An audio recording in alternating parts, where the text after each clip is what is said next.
Good evening to all of you. This is Samshad Alam, and today we are going to see the topic atherosclerosis. Atherosclerosis means होता है वैक्सी like hardening. तो आइए देखते हैं कि वैक्सी like hardening कहाँ पे हो रहा है। तो वैक्सी लाइक हार्डनिंग जो हो रहा है वो हमारे आर्टरीज के इनसाइड हो रहा है। कैसे हो रहा है? प्लैक बनने की वजह से। आइए देखते हैं कि हमारी आर्टरीज़ के इनसाइड कुछ कोलेस्ट्रॉल नामक सब्सटेंस होते हैं जो कि फ़ैट से बने होते हैं। वो डिपॉजिट हो जाते हैं और उनके डिपोजिशन की वजह से हमारी जो आर्टरी होती है वो नैरो हो जाती है, यानी सकरी हो जाती है। उसकी जो इलास्टिसिटी कम हो जाती है और उसका जो वैसोडाइलेशन होता है वो भी कम हो जाता है। जैसा कि हम जानते हैं कि प्रोग्रेसिव डिसऑर्डर है, तो धीरे धीरे करके कोलेस्ट्रॉल डिपॉजिट होने की वजह से या अदर सब्सटेंस वहाँ पे डिपॉजिट होने की वजह से अल्टीमेटली वो पाथवे जो होता है, वो रास्ता जो आर्टरीज़ का वो ब्लॉक हो जाता है, जिसकी वजह से जो ब्लड फ्लो है वो स्टॉप कर जाता है। और फाइनली जो ब्लड सप्लाई उस पर्टिकुलर आर्टरीज से पहुंच रही थी टिश्यूज़ को, वो टिश्यू क्या होता है? डेथ हो जाती है उसकी, और फाइनली वो ऑर्गन डैमेज हो जाता है। एथेरोस्क्लेरोसिस डिसऑर्डर अगर हार्ट के आर्टरीज के इनसाइड हो रहा है तो किस तरह से हार्ट को अफेक्ट कर सकता है? तो आइए, जैसा कि हम जानते हैं कि कोरोनरी आर्टरी जो कि हमारे हार्ट को ब्लड सप्लाई करता है, हार्ट को न्यूट्रिएंट, ऑक्सीजन ये सब सप्लाई करता है। तो अगर यहाँ पे कोई ब्लॉकेज हो जाता है तो ब्लॉकेज होने की वजह से हार्ट को यहाँ पे क्या होगा कि जो न्यूट्रिएंट्स और ऑक्सीजन की सप्लाई वो मिलनी बंद हो जाएगी और हार्ट की मसल्स जो है वो थक कर वहाँ पे वीक हो जाएंगी और वहाँ पे फाइनली डेड हो जाएंगी, जिसकी वजह से हमारे जो रिदमिक पैटर्न में एक जो पंपिंग हो रही है वो पंपिंग रुक जाएगी, और जिसको हम क्या कहते हैं? मायोकार्डियल इन्फ्रॉक्शन और या फिर हार्ट अटैक, और जिसकी वजह से हार्ट पंपिंग करना अगर बंद हो गया तो फाइनली डेथ हो सकती है। तो आइए देखते हैं कि कोरोनरी आर्टरीज़ में किस तरह से एथेरोस्क्लेरोसिस हो रहा है। तो सबसे पहले हम आर्टरीज़ की एक छोटी सी एनाटॉमी देख लेते हैं। तो आर्टरीज को 3 लेयर में डिवाइड किया गया है। सबसे पहली फाइब्रस लेयर है, दूसरी है स्मूथ मसल सेल से बनी हुई, तीसरी है यहाँ पे इंडोथीलियल सेल से बनी हुई। तो सबसे पहली लेयर को हम बोलते हैं ट्यूनिका एडवेंटिटिया और दूसरी लेयर को बोलते हैं ट्यूनिका मीडिया और सबसे इनर लेयर को बोलते हैं ट्यूनिका इंटीमा।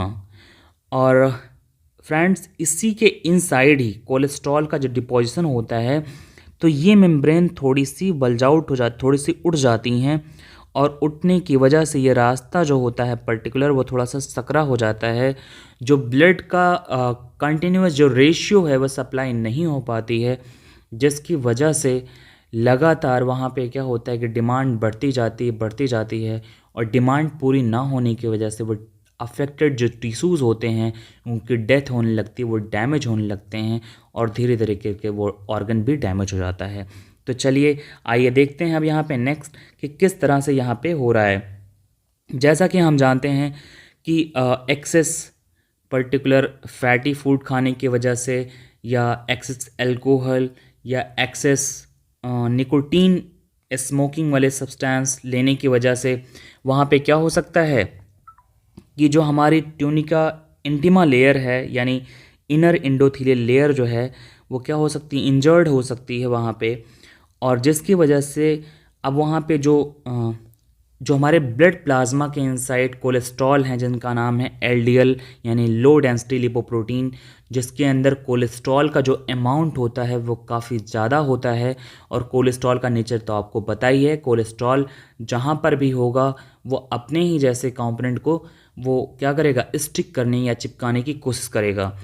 तो यहाँ पे जब ये लेयर डैमेज हो जाती है, इंजर्ड हो जाती है किसी टॉक्सिन कंपोनेंट की वजह से या हाई ब्लड प्रेशर की वजह से, तो फर्दर यहाँ पे ट्यूनिका इंटीमा के इनसाइड से होते हुए जो पर्टिकुलर हमारा एलडीएल है यानी कोलेस्ट्रॉल है वो कहाँ जाएगा? अंदर की तरफ इंटर करता हुआ चला जाएगा।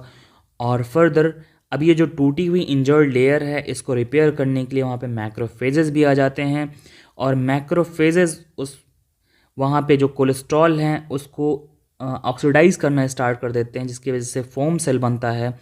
और फोम सेल जब वहाँ पे रप्चर होती है तो फाइनली यहाँ पे ढेर सारे वैक्सी सब्सटेंस क्रिएट हो जाते हैं।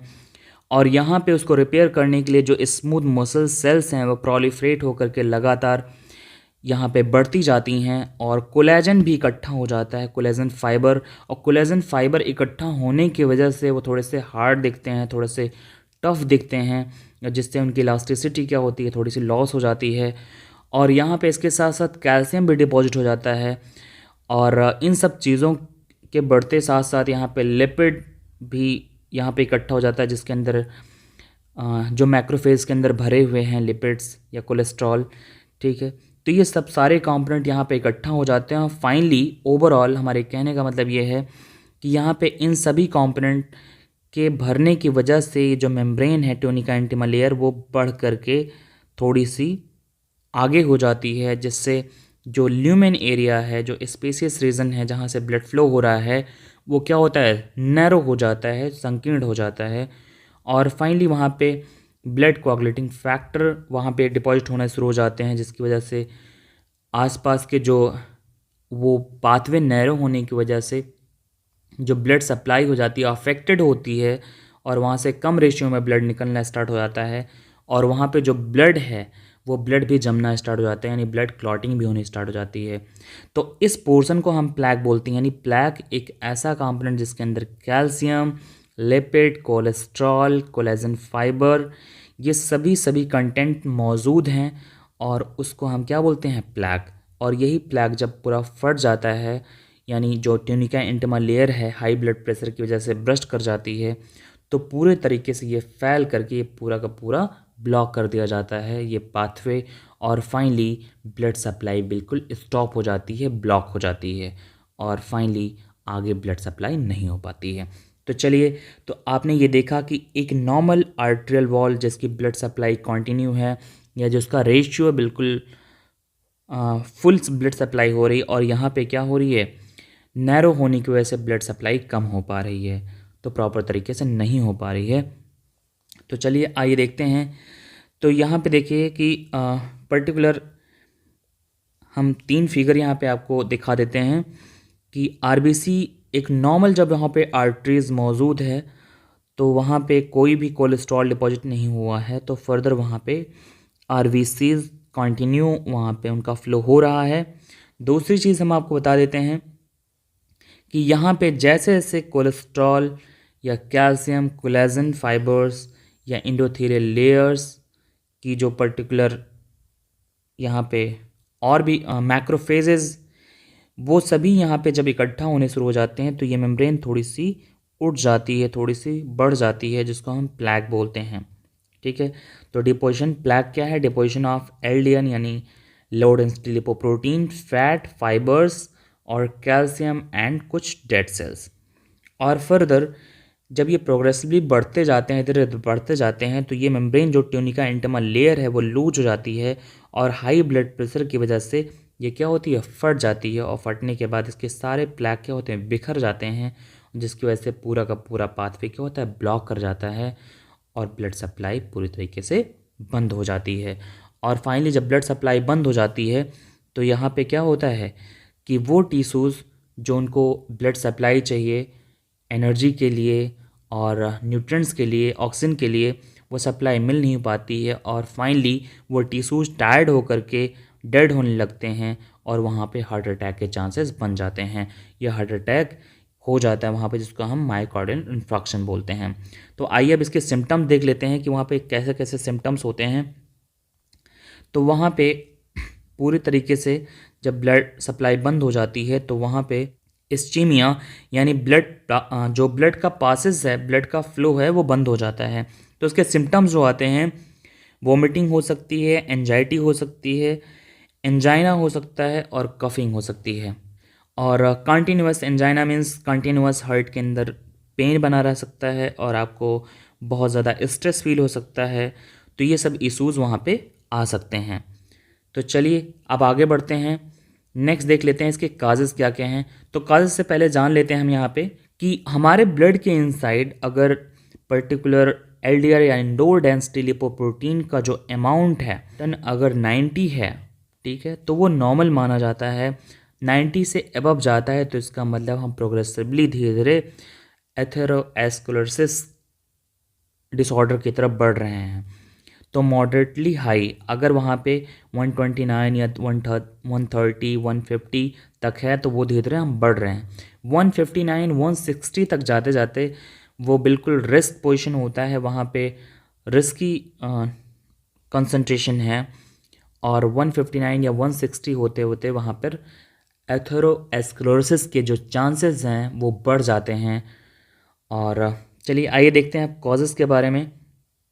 तो यहाँ पे सबसे बड़ा कॉजेज जो है वो क्या है, increase number of LDL in increase number of LDL in blood के इनसाइड लो डेंसिटी लिपोप्रोटीन बढ़ने की वजह से वहाँ पे क्या हो जाता है, एथेरोस्क्लेरोसिस हो सकता है। Lack of physical exercise proper तरीके से ना करने पर वहाँ पे क्या होता है कि जो डिपोजिशन होता है फैटी कंपोनेंट का भी डिपोजिशन हो जाता है, और स्मोकिंग की वजह से, हाई स्मोकिंग की वजह से भी वहाँ पे हो सकता है, और जो उसके निकोटीन कंपोनेंट है वो हमारे पर्टिकुलर आर्टरियल मेम्ब्रेन को डैमेज कर सकते हैं, जिसकी वजह से ये इशूज़ आ सकते हैं। और हाई बीपी और स्ट्रेस की वजह से प्रॉब्लम हो सकती है। हाई ग्लूकोज लेवल यानी डायबिटीज़ मेलिटस पेशेंट या हाइपर ग्लाइसेमिक या हाइपर कोलेस्ट्रेमिक होने पर भी ये इशूज़ आ सकते हैं। तो चलिए नेक्स्ट देखते हैं किडनी के इनसाइड अगर ये इशूज़ हो रहे हैं, यहाँ पे आप देख सकते हैं कि किडनी के इनसाइड प्लैक बनने की वजह से जो इसकी आर्टरीज वो नैरो हो जाती है, और नैरो होने की वजह से यहाँ पे जो ब्लड फ्लो है वो ब्लड सप्लाई प्रॉपर नहीं हो पाती है, जिसकी वजह से कुछ सिम्टम्स आते हैं। एपेटाइट डाउन यानी भूख लगना कम हो जाता है, और हाथ और पैर स्वेल कर जाते हैं। और यहाँ पे किडनी के इनसाइड जो जक्स्टा ग्लोमेरुलर सेल वो रेनिन हार्मोन सिक्रीट करते हैं, और रेनिन हार्मोन्स का लेवल जब बढ़ जाता है तो वहाँ पे बीपी भी बढ़ जाती है, और बीपी की वजह से प्लैक के फटने के चांसेस बढ़ जाते हैं, जिसकी वजह से वहाँ पे सप्लाई बिल्कुल ऑफ हो सकती है। तो नेक्स्ट अब हम देखते हैं कि वही एथेरोस्क्लेरोसिस अगर हमारे पाँव में हो सकता है, यानी पेरिफेरल वैस्कुलर एरियाज़ में अगर वहाँ पे हो रहे हैं, तो वहाँ पे क्या हो सकता है, उसके सिम्टम्स जो होते हैं, हेयर लॉस हो सकते हैं वहाँ पे, और इरेक्टाइल डिसफंक्शन यानी जो रिप्रोडक्टिव आर्गन हैं वो इरेक्ट होना बंद हो जाएंगे या इरेक्ट होना बंद हो सकते हैं। वीकनिंग, और हाथ और पैरों में जो बहुत ज़्यादा वीकनिंग, कमज़ोरी महसूस होगी, नमनेस एंड पेन, और साथ साथ वहाँ पे एक बिल्कुल जैसे लगता है कि बिल्कुल एनर्जी ही नहीं है, बिल्कुल सुस्त पड़ गए हैं हमारे अंग, और साथ साथ उनमें पेन या कष्ट बना रह सकता है। तो चलिए नेक्स्ट अब हम देखते हैं इसके ट्रीटमेंट के बारे में। तो ट्रीटमेंट के लिए जैसा कि हम जानते हैं कि ये सब चीज़ें लाइफ स्टाइल चेंजिंग की वजह से आती हैं।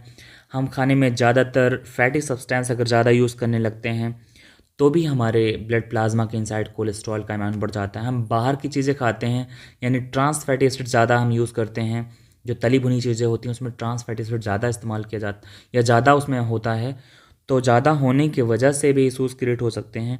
तो हमें लाइफ स्टाइल में कुछ चेंजेस करने पड़ेंगे कि हम बाहर के फैटी सब्सटेंस या जिसके अंदर कोलेस्ट्रॉल कंपोनेंट ज़्यादा हो वो चीज़ें ना खाएं, बाहर की चीज़ें यानी ट्रांस फैटी एसिड का इस्तेमाल ना करें।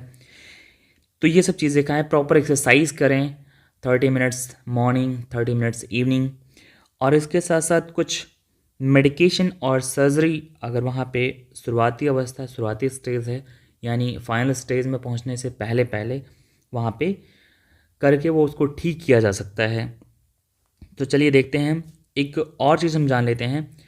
अगर यहाँ पे प्लाज्मा के इनसाइड कोलेस्ट्रॉल, एक हाई डेंसिटी लिपोप्रोटीन नामक कोलेस्ट्रॉल जो है, अगर उसका अमाउंट बढ़ता है तो लो इंसिडेंस ऑफ CSD यानी कार्डियोवैस्कुलर हार्ट डिजीज़, यानी जो पर्टिकुलर मायोकार्डियल इन्फ्रैक्शन है वो कम हो सकता है। कब? जब गुड कोलेस्ट्रॉल का अमाउंट बढ़ जाए। SDL को हम गुड कोलेस्ट्रॉल बोलते हैं। क्यों? क्योंकि ये जो बैड कोलेस्ट्रॉल को हर जगह से कलेक्ट करके लीवर को भेजते हैं, और लीवर को मॉडिफाइड करके बाहर निकाल देता है। तो चलिए अब देखते हैं तो एसडीएल के अंदर लो कोलेस्ट्रॉल होने की वजह से क्या होते हैं, गुड कोलेस्ट्रॉल माने जाते हैं। और इस तरह से जो चांसेस हैं पर्टिकुलर कार्डियोवैस्कुलर हार्ट डिजीज़ के, वो बहुत कम हो सकते हैं जब एसडीएल का अमाउंट बढ़ जाएगा। तो यहाँ पे देखिएगा एसडीएल का लेवल बढ़ा तो एलडीएल का लेवल ऑटोमेटिकली घट जाएगा। क्यों? क्योंकि हर जगह से एलडीएल को ये कलेक्ट करके लीवर को ट्रांसपोर्ट कर देते हैं। तो इस तरह से कार्डियोवैस्कुलर हार्ट डिजीज़ जो होगा वो क्या हो जाएगा, बहुत ही लेस चांसेस रहेंगे होने के। जैसा कि हम जानते हैं कि एक अच्छा पॉइंट्स हम आपको बताते हैं कि वोमेन के इनसाइड को एस्ट्रोजन हार्मोन्स की वजह से वहाँ पे क्या होता है कि एसडीएल यानी हाई डेंसिटी लिपोप्रोटीन का लेवल बढ़ा हुआ होता है, इसलिए उनको हार्ट डिजीज़ क्या होते हैं, वो लेस प्रोन यानी बहुत कम होता है उनको। लेकिन वहीं पे मेनोपॉज स्टेज में अगर वहाँ पे एस्ट्रोजन का लेवल घट जाए तो फर्दर वहाँ पे उनको भी चांसेस बन सकते हैं हार्ट डिजीज़ के। तो आइए आगे बढ़ते हैं मेडिकेशन पे। तो मेडिकेशन के लिए एक मेडिसिन है कोलिस्टायरामाइन, जो कि क्या करता है, बाइल सॉल्ट सेंसेस को क्या करता है, बढ़ा देता है। और बाइल सॉल्ट जैसा कि हम जानते हैं कहाँ बनता है, लीवर के इनसाइड बनता है। और लीवर के इनसाइड क्या होता है, वहाँ पे एलडीएल की प्रोसेसिंग भी होती है और उन कोलेस्ट्रॉल को यूज़ करके बाइल सॉल्ट बनाए जाते हैं। तो यहाँ पे देखिएगा एलडीएल अपटेक बाय लीवर यानी एलडीएल का अपटेक बढ़ जाता है और एलडीएल उसको ज़्यादा से ज़्यादा यूटिलाइज करके और वहाँ पे क्या बनाएंगे, बाइल सॉल्ट। और इस बाइल सॉल्ट को फीकस के माध्यम से बाहर निकाल दिया जाता है, जिसकी वजह से एलडीएल का लेवल हमारे ब्लड प्लाज्मा के अंदर घट जाता है और वहाँ पे धीरे धीरे करके एथेरोस्क्लेरोसिस प्रॉब्लम धीरे धीरे सॉल्व होने लगती है। लोवोस्टैटिन एक ऐसा ही ड्रग है जो कि क्या करता है, सेंसेस ऑफ कोलेस्ट्रॉल का लेवल घटा देता है ब्लड के अंदर और साथ साथ वहाँ पे एलडीएल अपटेक बाय टिश्यूज़। और जो भी कोलेस्ट्रॉल या जो भी एलडीएल हमारे अंदर मौजूद हैं वो उस एलडीएल को हमारे सेल के रिसेप्टर, बहुत ध्यान देने वाली बात है, हमारे सेल के अंदर जो यूटिलाइज हो रहा है वो रिसेप्टर के माध्यम से, एज सच वो जा कर के डिपॉजिट नहीं हो रहा है, विदाउट रिसेप्टर वो डिपॉजिट नहीं हो रहा, बल्कि एक रिसेप्टर के माध्यम से जा रहा है और उसको फर्दर यूटिलाइज करके हमारे प्लाज्मा ब्रेन या कुछ एस्ट्रॉयड हार्मोन्स बनाने के लिए यूटिलाइज कर लिया जा रहा है। तो वहाँ पे कोई अफेक्ट ये नहीं कर रहा है। तो चलिए आइए देखते हैं नेक्स्ट।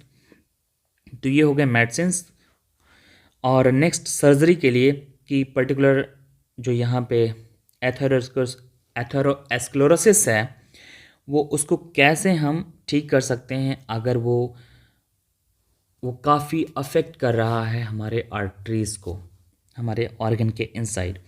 तो एंजियोप्लास्टी एक मेथड है जिसके थ्रू हम वहाँ पे सबसे पहले तो हम ये करेंगे कि जहाँ पे भी आर्टरीज ब्लॉकेज हुए हैं, जहाँ पे प्लैक बना हुआ है, उसको हम एंजियोग्राफी के माध्यम से, एंजियोग्राफी क्या है, एक टाइप का एक्सरे है, और उस माध्यम से हम पता लगा लेंगे कि कहाँ कहाँ पर आर्टरीज के ब्लॉकेज हुए हैं। तो वहाँ पर हम क्या करेंगे, वैलून कैथेटर को इंसर्ट करा के वहाँ उस पर्टिकुलर एरिया को, जैसा कि आप देख पा रहे हैं यहाँ पे कि बैलून कैथेटर को जैसा ही वहाँ पे छोड़ा गया है तो जो पर्टिकुलर वहाँ पे आर्टरीज़ का जो एरिया है, जो दायरा है, उसको बैलून कैथेटर ने बढ़ा दिया है। और वहाँ पे एक चीज़ और आपको नेट लाइक दिख रही है ये, और जो कि उसको हम बोल रहे हैं स्टंट। तो स्टंट और बैलून लाइक कैथेटर दोनों डालने के बाद उसका जो एरिया होता है वो बढ़ जाता है कॉन्टिन्यूस, और जो ब्लड सप्लाई उसका रेशियो कॉन्टिन्यूस यानी कॉन्टिन्यूस फिर से ब्लड फ्लो बन जाता है, होने लगता है, और वहाँ पे जो नीड होती है हमारे टिश्यूज़ की वो कंटिन्यूस मिलने लगती है और फिर से हमारे टिश्यूज़ नॉर्मल हो जाते हैं। नेक्स्ट आइए देखिएगा कि दूसरा मेथड सर्जिकल मेथड में कि अगर वहाँ पे पर्टिकुलर जो प्लैक बना हुआ फट चुका है और वहाँ पे देन फर्दर सर्जरी कराई जाती है, ग्राफ्टिंग कराई जाती है। और ग्राफ्टिंग इस तरह से होती है कि कोरोनरी आर्टरी के इनसाइड अगर पर्टिकुलर वो ब्लॉकेज हो चुका है तो, या ब्लॉकेज होने वाले हैं, तो वहाँ पे अगर हमें बाईपास सर्जरी करवानी है, जिसको हम CABG सर्जरी बोलते हैं, तो हमारे चेस्ट से या फिर हाथ या पाँव से कहीं से भी छोटी सी आर्टरीज कट कर लेंगे और कोरोनरी आर्टरी में जहाँ भी ब्लॉकेज हुआ है उसको रिप्लेस कर देंगे उस जो हमने कटी हुई आर्टरीज ली है। तो फर्दर अब वहाँ से जैसे ही लगाएंगे तो वहाँ पे जो कटी हुई आर्टरीज जो पर्टिकुलर जहाँ पे ब्लॉकेज हुआ है उसको छोड़ करके उसका पाथवेज हम कहाँ से एओर्टा से जोड़ देंगे और फर्दर जो पाथवे है वो कंटिन्यू हो जाएगा। यानी बाईपास सर्जरी करवा के जहाँ पे ब्लॉकेज हुआ है वो रास्ता छोड़ करके, जैसे जैसे कि शहरों में जो मेन रास्ते होते हैं, अगर हम वहाँ से ना जा करके बाईपास हम एक रोड बनवा दें और वहाँ से हम उस रास्ते पर चले जाएं, तो ठीक वैसे ही हम वहाँ पे एक आर्टरी जोड़ देते हैं और आर्टरी जोड़ने के बाद उसका पाथवे जो होता है वो कंटिन्यू हो जाता है और इस तरह से हम ठीक कर सकते हैं। तो चलिए, तो आज बस यहीं तक। Thank you so much. अगर आपकी वीडियो पसंद आई हो, अच्छी लगी हो, तो आप ज़रूर कमेंट कीजिएगा, लाइक कीजिएगा, सब्सक्राइब कीजिएगा हमारे चैनल्स को और आगे हमें और अच्छी अच्छी वीडियोस बनाने के लिए प्रोत्साहित कीजिएगा। Thank you so much. Bye bye, take care.